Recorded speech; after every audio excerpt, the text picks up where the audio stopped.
almost there. What does a Harley Street specialist know about my health? Listen, Holmes. Dr. Moore Agar insists you have a complete rest if you wish to avoid an absolute breakdown. The sea air will do you the world of good. You should have traveled alone, Watson. Nonsense. We're on holiday.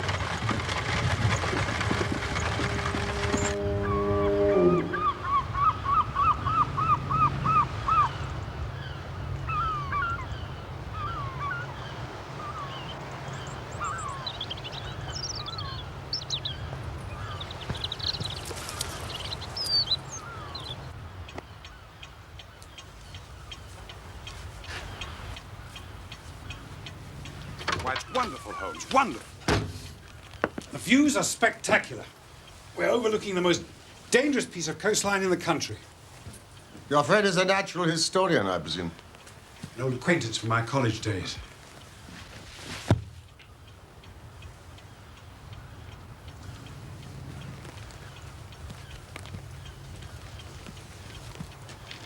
I'll see you for the luggage. Thank you.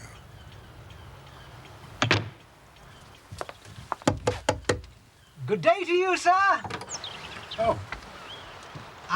I thought as we were going to be neighbours for the next few weeks, I ought to say a few words of welcome. How very kind. And, of course, I've long wanted to meet Mr. Sherlock Holmes. It is indeed a pleasure, sir. Thank you, but I'm Dr. John Watson. Oh. Come in. This is my good friend, Sherlock Holmes. 1,000 apologies. I should have realised. Do come in, Mr. Randey. Very stupid of me. How did you know my name? You have an interest in archaeology, do you not? Why, yes. Deduce, Watson, come. Deduce. You've got mud on the points of your shoes and beneath your knees and on the fingers of your right hand. Which indicates that you've knelt on the ground for a length of time. Oh, Watson, you're coming along marvelously. You're a left-handed gardener. You're a student of archaeology. You've published a paper on the theories surrounding Neolithic burial rites. You are the Reverend Francis Roundhay, vicar of the parish of Tredenick Wallace. Astonishing, sir. Please, sit down. But left-handed. The hand with which you hold the trowel. Exactly right. Precise in every detail. But how, sir, how? Vicar. The parish magazine, it's all... That's outrageous. The village is nearby. Oh, yes, just along the coastal path. It's secluded, but it caters for all our needs. I suppose, is that the nearest habitation? No, the Tregennis estate is about a mile inland. Very nice people, and I'm sure they'll extend to you some fine Cornish hospitality. However, I've imposed enough upon you for one day. Perhaps you'd care to come and have dinner with me one evening at the vicarage? Oh, then we should impose upon you and your family. Oh, no, alas, I have no family. I live alone, except for Mr. Tregennis, who has a suite of rooms in the house. But does he not live on the estate? A family dispute. His sister and 2 brothers live there, but he chooses to live apart. Do you know, dinner at the vicarage is a splendid idea. We must arrange a date and a time. Yes, well, of course, gentlemen. Good day to you.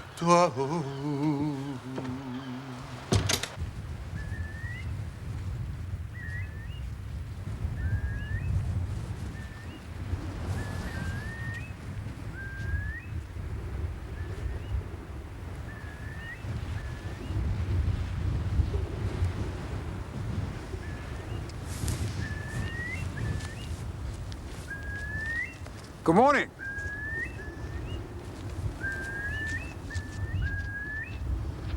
Cornish hospitality. Weather-pitted slabs of granite. Ancient tombs. Scattered throughout the length and breadth of this peninsula. Like the sea. I suppose death is always with us.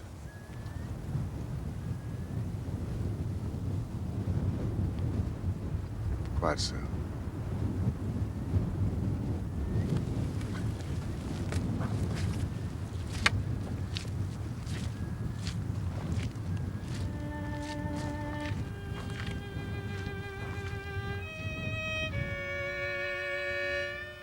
Quite often during those days in Cornwall, Holmes would strike out alone.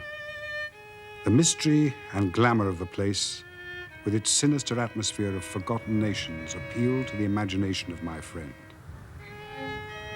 He spent much of his time in long walks and solitary meditation.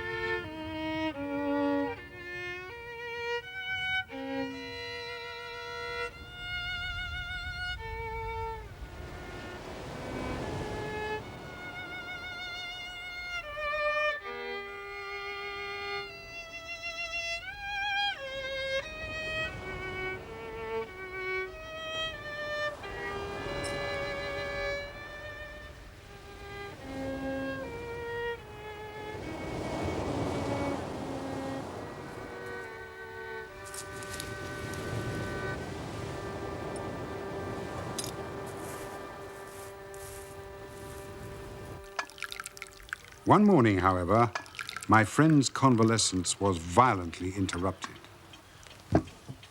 Gentlemen, I urge you to consult the police. Holmes is a sick man. Yes, but getting better all the time, Watson.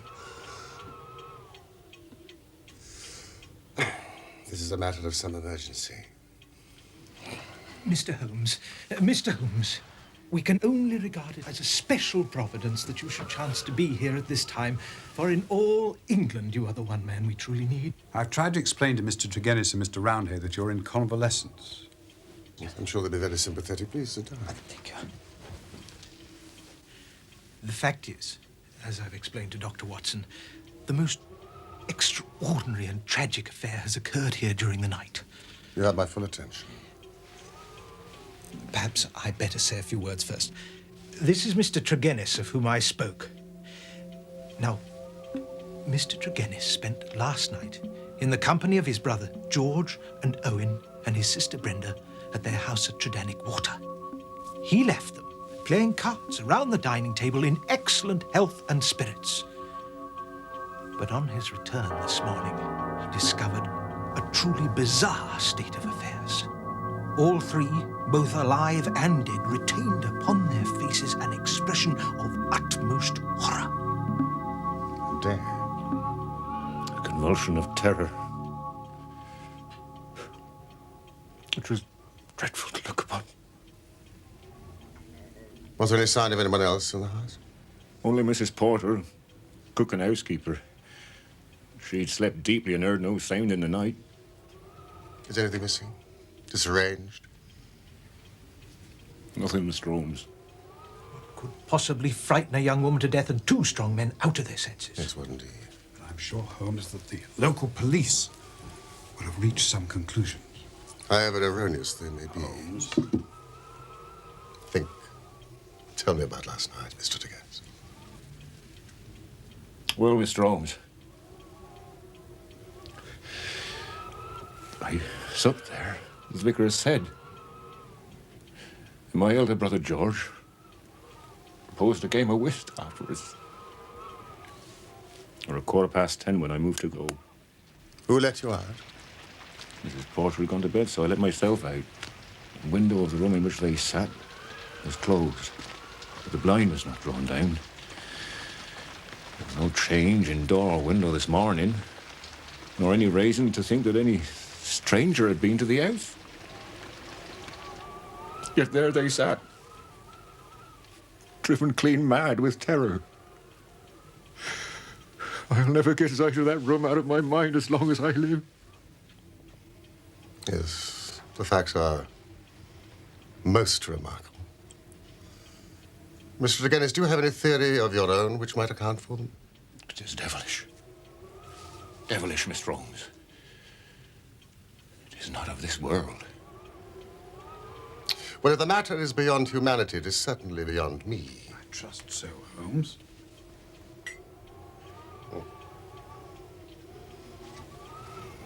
Now think. Think very carefully, Mr. Tregennis. about the evening that you spent together? Did anything stand out in your memory which might throw some light upon this tragedy? There is nothing, Mr. Holmes. Were they nervous people? Did they ever show any sign of apprehension? Not to my knowledge, Mr. Holmes. Then there's nothing in which you can assist me.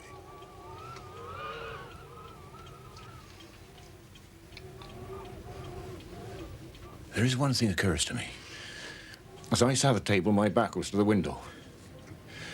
And my brother George, he being my partner at cards, was facing it. I saw him once look hard over my shoulder. So I turned round and looked also. The blind was up, and the window shut. But I could just make out the bougies on the lawn. It seemed to me for a moment that I saw something moving among them. Couldn't even say if it were man or animal. But I just thought I saw something there. Did you not investigate?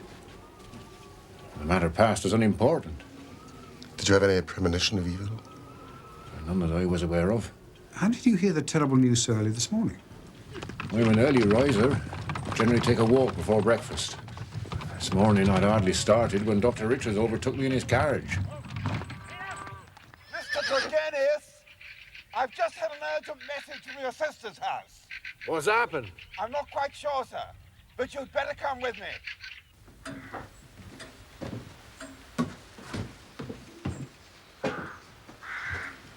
She's been dead at least 6 hours. No sign of violence. How? I've never seen the like, Mr. Tregennis. Not in all my years as a... You all right? I've got you. Over here. That's there we go. We nearly had him on our hands as well.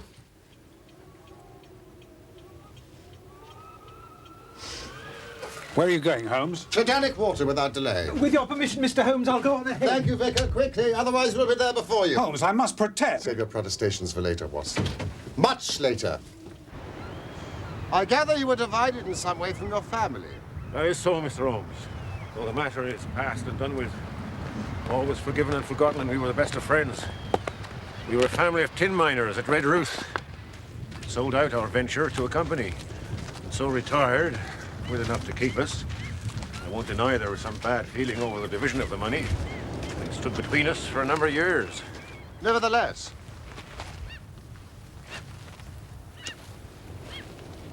you decided not to leave Cornwall. I suppose I entertained some hopes of returning home one day. Holmes!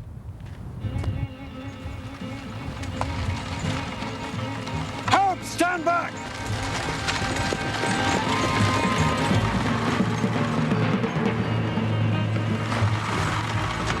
My brothers. They're taking them to Elson.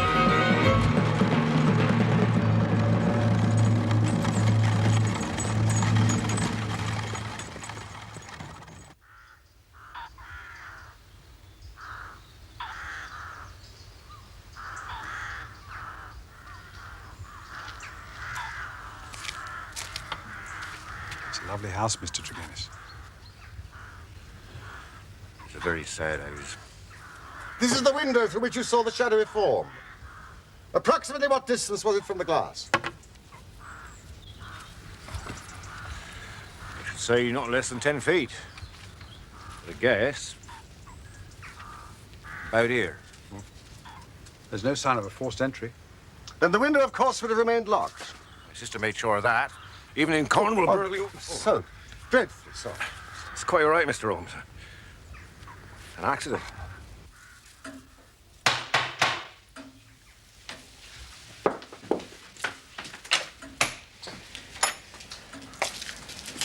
Thank you. Could you let Mrs. Porter know I'm back?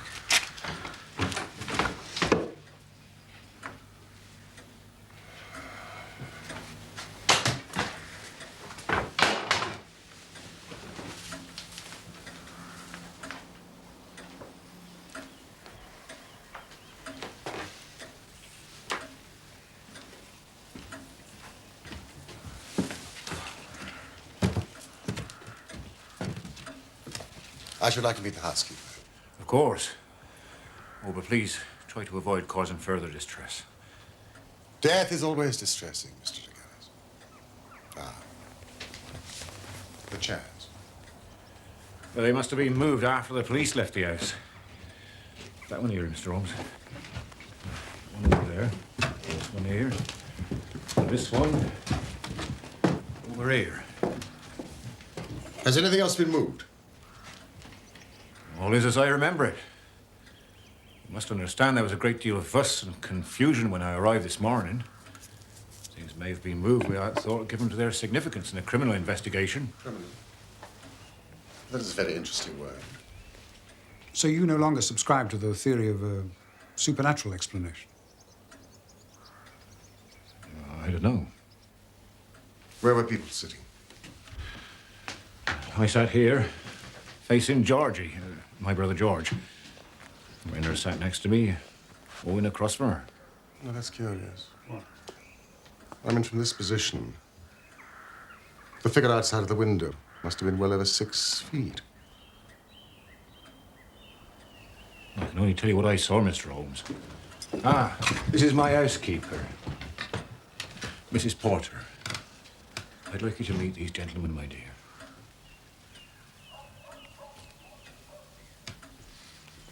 She was so beautiful. So beautiful. She is still very upset. We're all very upset, Mr. Roundhay. Come and sit down. I'll not stay in this house one moment longer than I have to, sir. I shall rejoin my family in St. Ives. But you're part of our family. The family Tregennis is dead, sir. Dead or as good as. I'm still alive. Mrs. Porter.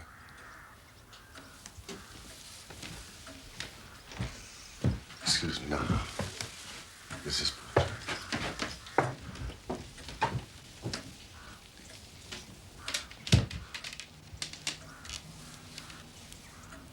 My name is Sherlock Holmes, and I'd like you to tell me all that you know. Mr. Holmes is a detective. He's going to try and find out what happened to Brenda. Don't you worry. Please, leave nothing out. I can tell you very little, Mr. Holmes.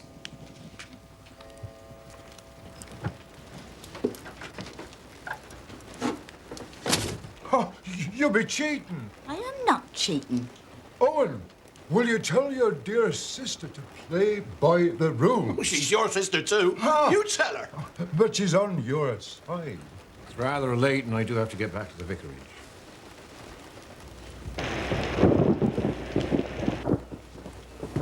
Mortimer, you must stay here for the night. Oh, please say you will. Well, Don't force him to stay if he doesn't want to, Brenda. Oh, really? I thought we'd put an end to our squabbling. Mortimer is just as much my brother as you and Georgie. Don't worry, dear brother. I know where I'm not welcome. Then why visit us at all? You disowned us. Or have you forgotten? We'll be all right now, Beth, if you wish to retire. Is Mr. Tregennis staying with us tonight? Why? Do you also object to my presence, Mrs. Porter? Mortimer! I want to know, should I air your room, sir? Sorry. Thank you, Beth. That'll be quite all right. Mr. Tregennis will not be staying. Very good, Miss Brenda.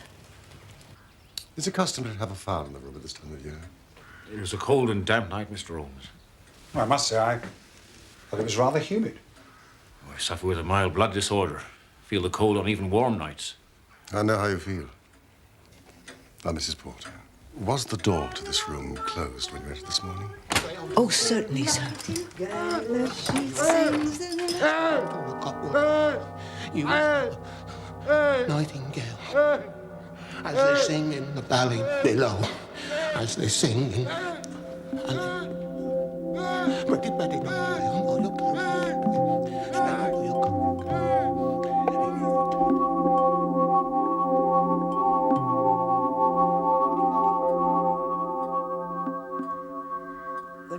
recovered, I threw wide the window to let in the morning air. Then I ran down to the lane and sent a farm lad for the doctor. And the rest, I think you know, sir.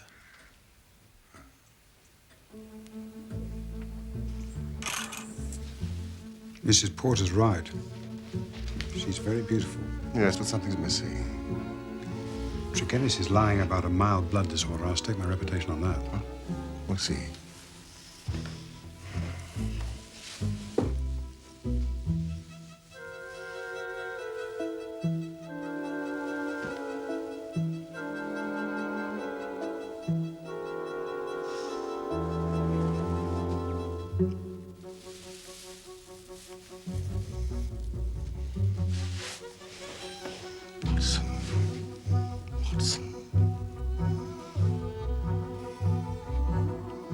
Look at this.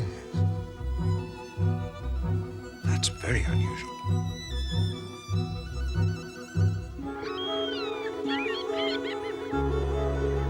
It won't do! It won't do! 3 people grievously stricken by some conscious or unconscious human agency. Now, when exactly did this event occur? They'd finished playing cards. It was past their usual hour for bed. Apparently the chairs had not been pulled back from the table. Well, it must have been only moments after Tregennis left the house. Exactly.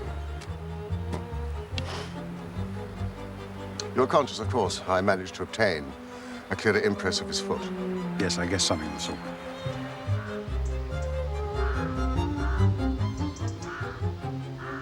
Having got a sample print, I could pick out his tracks among the others and follow his movements.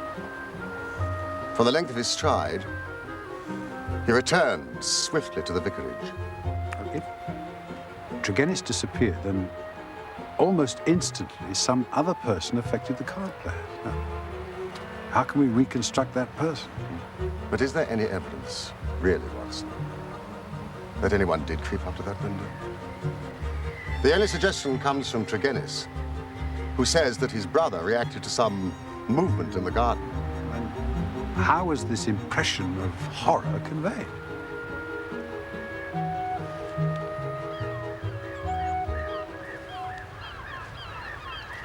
You're Mr. Sherlock Holmes, the detective. And you are Dr. Leon Sterndale, the great lion hunter and famous African explorer. Have you made any progress? Some. The county police are utterly at fault. Tell me what you know about the fate of the Tregennis family. What is your interest, Dr. Sterndale? My claim to be taken into your confidence is that during my many residences here, I have come to know this family of Tregennis very well. Indeed, upon my Cornish mother's side, I may call them cousins. So their strange fate has naturally been a great shock to me. Do you know of anything that could help us in our inquiry? Nothing at all. I may tell you that I had got as far as Plymouth upon my way to Africa when news reached me. I came straight back here to help in any way I can.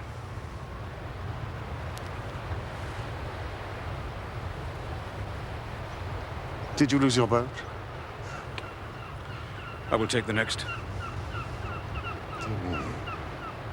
That is friendship indeed. I tell you, they were relatives. Did your baggage go on with the boat? Some of it. Most of it remained in the hotel. Well, surely this event could not have found its way into the Plymouth morning papers. No, sir. I received a telegram. From whom? You are very inquisitive, Mr. Holmes. It is my business. The vicar, Mr. Roundhay, sent it, recalling me to Tredannick Wallace. I see. May I ask if your suspicions point in any particular direction? Well, I can hardly answer that. Then I'm wasting my time.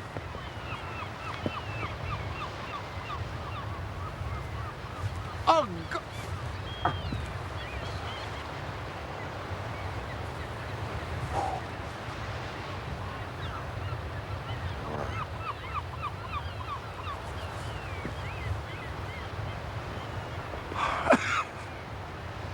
To work the brain without sufficient material is like racing an engine. It cracks itself to pieces. Wait for me at the cottage. Where are you going? Cheer up, Watson! Sea air, sunshine, patience. All will be revealed.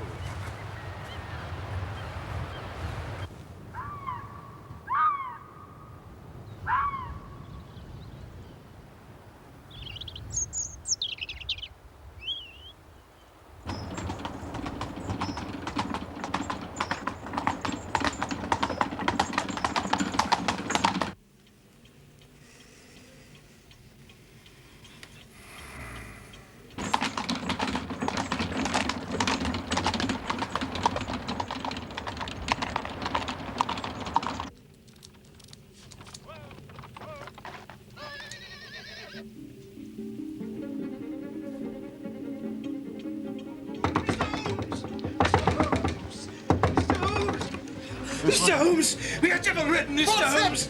My poor parish is devil-ridden! We are given... What has happened?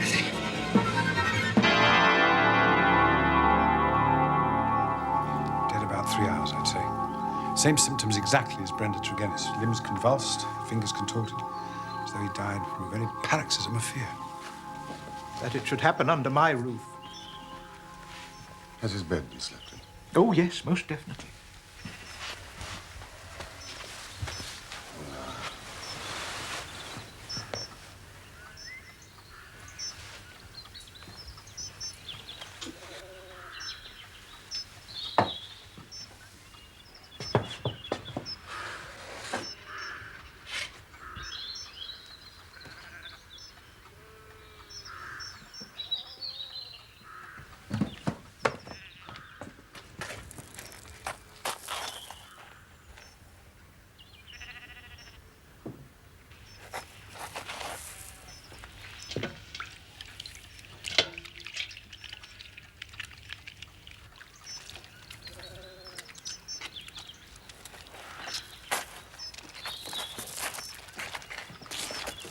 Who opened this window? My housekeeper. She was the first into the room this morning. Where is she now? Oh, she's taken to her bed with a severe headache, no doubt greatly affected by the shock. I am most terribly sorry to inconvenience you in this way. I know you both came to these parts to rest, but... It isn't easy with Holmes around. He likes nothing better than to sink his teeth into a problem of this sort. But 2 deaths, Dr. Watson, in the space of 2 days. This is the work of the devil. Make no mistake. Put your faith in the known and tangible, Mr. Roundhay.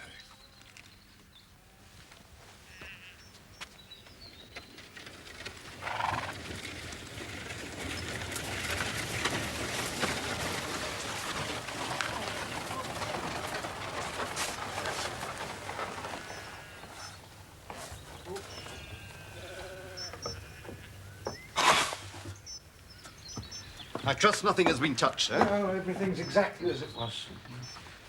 Right then. I'll need a statement from you and your housekeeper. Oh, Master, I'm afraid she's still rather ill. Check upstairs.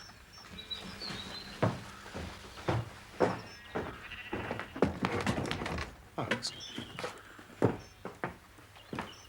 who are these gentlemen? Oh, Mr. Sherlock Holmes and Dr. Watson from London. I've heard of you, Mr. Holmes. I'd appreciate it if you would lead this inquiry to the official police. As you wish. I do, sir.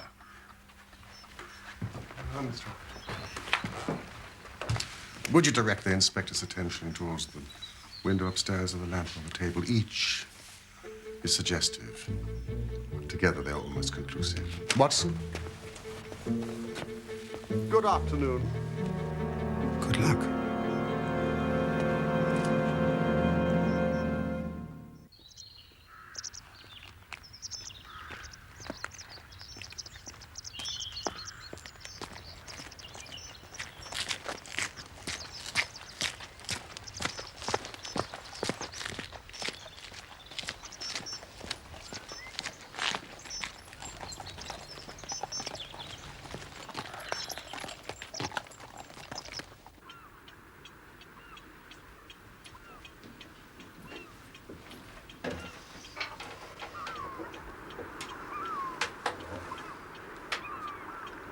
earth are you doing?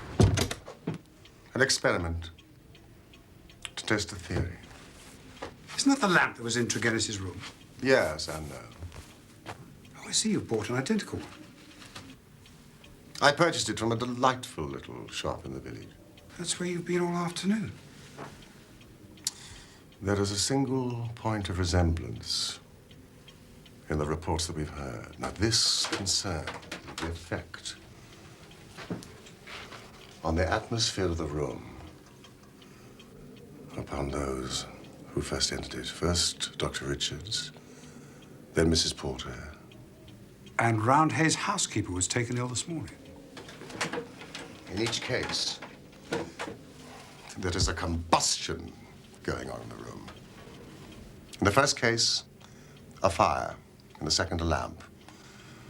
Now, the fire perhaps was necessary, but the lamp was lit when it was already broad daylight. A comparison of the oil consumed in this and Tregennis's lamp proves that point. But why? Something was burned, producing an atmosphere, causing a strange toxic effect.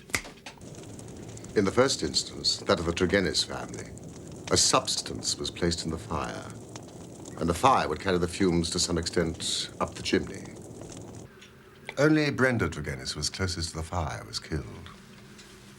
Her brothers were exhibiting that lunacy which is evident to the first effect of the drug. The other case, of course, the result was complete. So it's a poison which works by combustion. Yeah. Now, the obvious place to look was the smoke guard of the lamp in Tregennis's room. There, sure enough, I perceived a number of flaky ashes, and round the edges, a fringe of brownish powder which had not yet been consumed. Half of this I took, the other half I left for the police. We will see if we can reproduce the same effect with our own lamp. Oh, no, Holmes. That's insane. I cannot force you to stay, but I mean to have the answer. Of course I shall stay. I thought I knew my Watson. Would you open the door, please?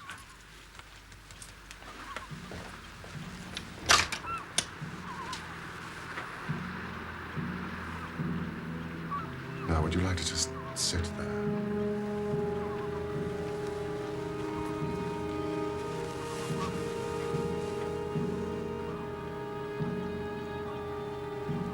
Are you ready?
Can you hear me? John! Thank God you're all right. That was a stupid and dangerous thing to do. We could have been killed. It was an unjustified experiment, even for myself. Doubly so for a friend. I really am extremely sorry.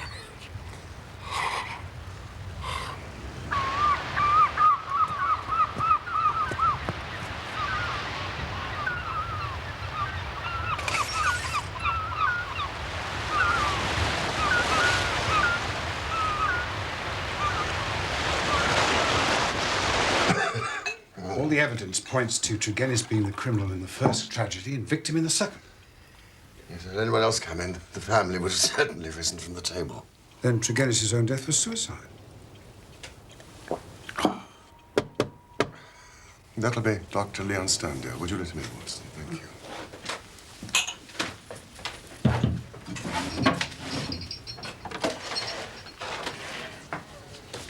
Please, come in, Dr. Sterndale. Seems you're expected.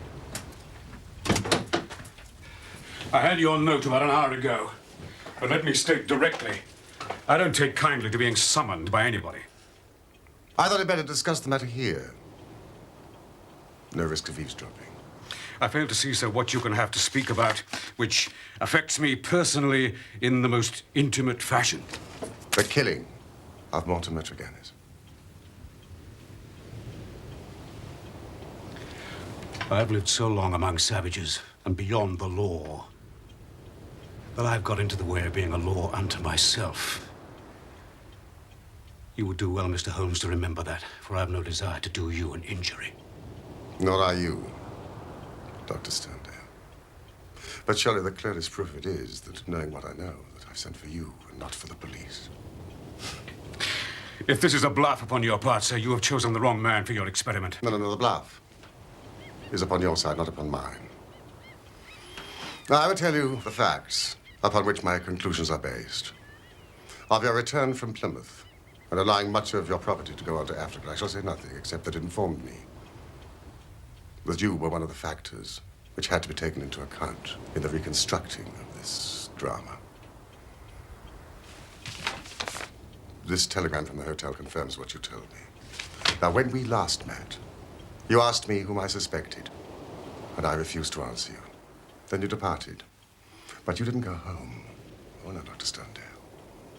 You went to the vicarage. And you waited there for some time. How do you know that? I followed you. I saw no one. That is what you may expect to see when I follow you. You spent a restless night. You made certain plans. And then in the early hours, you proceeded to put them into action. You returned to the vicarage. You collected some distinctive red gravel from the cliff path.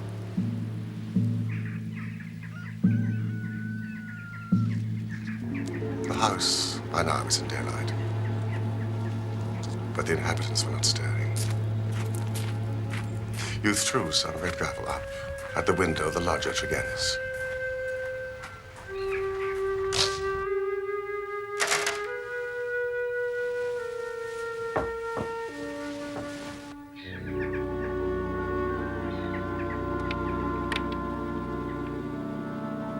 Sterndale. I must speak with you urgently. This hour? The doors are locked. The housekeeper has the keys. It is of the utmost importance.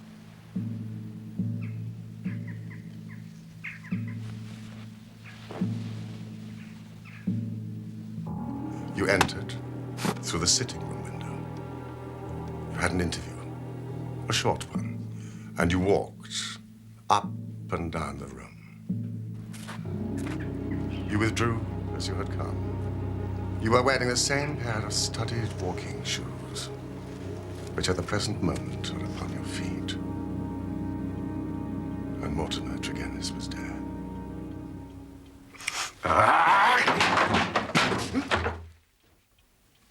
The ring you gave Brenda Tregennis.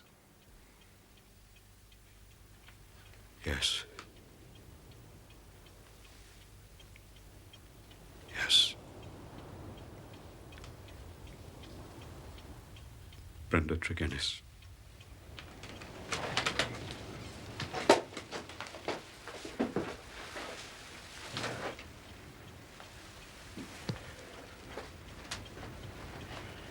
For years I loved her. For years she loved me.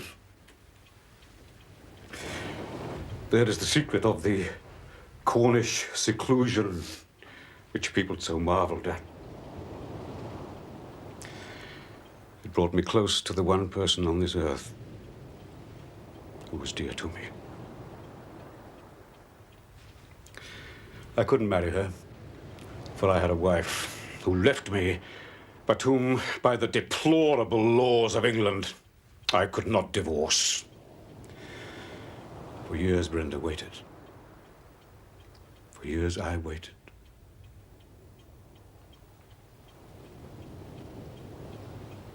And this was what we waited for.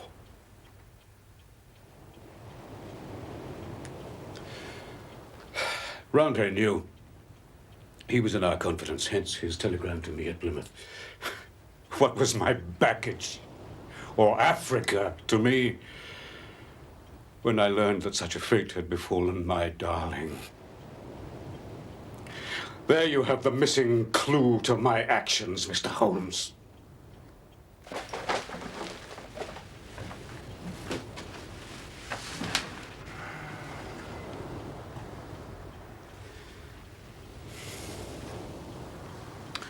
I understand that you, sir, are a doctor of medicine. Have you ever heard of radix pedis diaboli? Devil's foot root. No, I can't say that I have. No. Well, it is no reflection upon your professional knowledge. For I believe that save for one sample in a laboratory in Buda, there is no other specimen in Europe. It is used as an ordeal poison by the medicine men in certain districts of West Africa. And it is kept as a secret by them. You already know so much, Mr. Holmes. It is clearly to my interest that you should know all. I've already explained the relationship in which I stood to the Tregennis family. There had been a quarrel about money which estranged this man, Mortimer, a sly, subtle, scheming man. But for Brenda's sake, I was friendly with her brother. One day, a few weeks ago, he came to my cottage, and I showed him some of my African curiosities. Among other things, I exhibited the devil's foot. Poison, you say? Fascinating. You wouldn't think so if you were to try it. The smallest amount could be fatal. In this powder form, it reacts instantaneously when burned. It stimulates those brain centers which control the emotion of fear.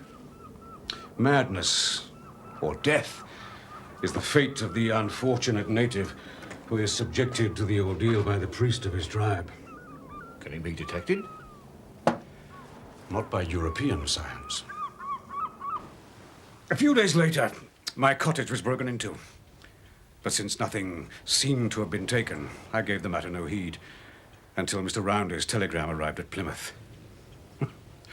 This villain, Mortimer, had thought that I would be at sea before news reached me, and that I should be lost for years in Africa. But of course I returned immediately. And I could not hear the details without being assured that it was my poison which had been used, and that Mortimer Tregennis himself was the murderer. My soul cried out for revenge. Oh, you murdered her. For money, you murdered your own sister. You can't prove that. No jury in the land would believe you. I'm my own jury, Mr. Tregennis.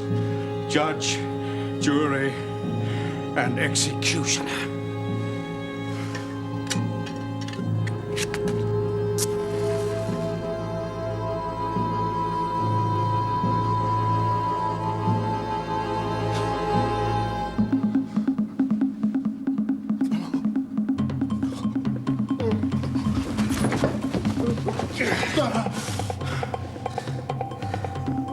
I lit the lamp. I put the powder above it.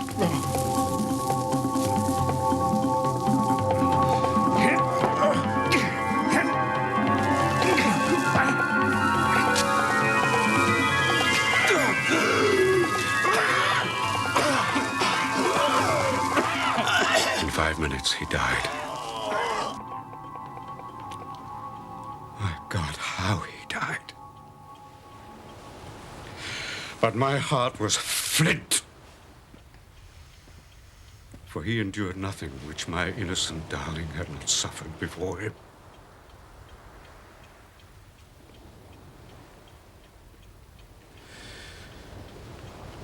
You can take what steps you like, Mr. Holmes. But there can be no man living who fears death less than I do now.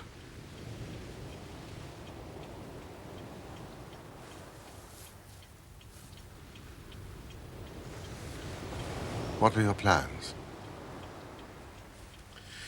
I was intending to bury myself in Central Africa. My work there is but half done.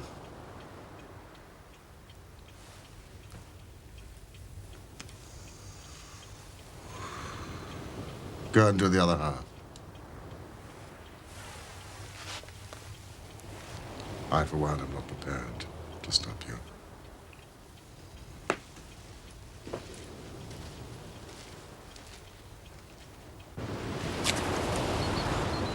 God bless you.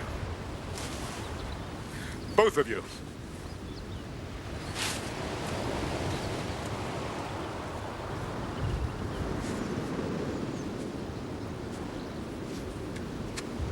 Not for the first time, Holmes. You presume to take the law into your own hands. I have never loved. But if I did, and if the woman I had loved had met with such an end, I might act, even as our lawless lion hunter has done. Wouldn't you? Yes, I suppose so. But that's not the point. The point is, why should I do the work of the official police? And as you're very fond of telling me, I'm on holiday.